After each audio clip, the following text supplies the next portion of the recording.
திருமலை ஏழுமலையான் கோவில் வளாகத்தில் ரீல்ஸ் எடுக்க தடை விதிக்கப்பட்டுள்ளது. மீறுபவர்கள் மீது சட்டப்படி கடும் நடவடிக்கை எடுக்கப்படும் என திருமலை திருப்பதி தேவஸ்தானம் எச்சரிக்கை விடுத்துள்ளது. ஆந்திராவின் திருப்பதியில் உள்ள திருமலையில் வெங்கடேச பெருமான் கோவில் உள்ளது.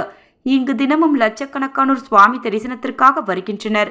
அவர்களில் சிலர் ரீல்ஸ் எனப்படும் பொழுதுபோக்கு குறும்படங்களை எடுத்து சமூக வலைதளத்தில் வெளியிடுகின்றனர்.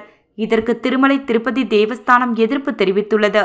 சில தனி நபர்கள் திருமலை கோவில் வளாகத்தில் குறும்புத்தனமாக வீடியோக்களை எடுத்து சமூக வலைதளங்களில் சமீபத்தில் பதிவேற்றியுள்ளனர்.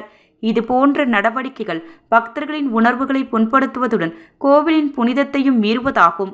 எனவே ரீல்ஸ்களை பக்தர்கள் கோவில் வளாகத்தில் எடுக்கக்கூடாது. ஆட்சேபனைக்குரிய பதிவுகளை வீடியோவாக எடுப்பவர் மீது போலீசார் மற்றும் கோவில் பணியாளர்கள் சட்டப்படி கடும் நடவடிக்கை எடுப்பர். எனவே கோவில் வளாகத்தில் ஆன்மீக சூழலை பேணவும் கோவிலின் புனிதத்தை பாதுகாக்கவும் பக்தர்கள் ஒத்துழைக்க வேண்டும். இவ்வாறு அதில் கூறப்பட்டுள்ளது.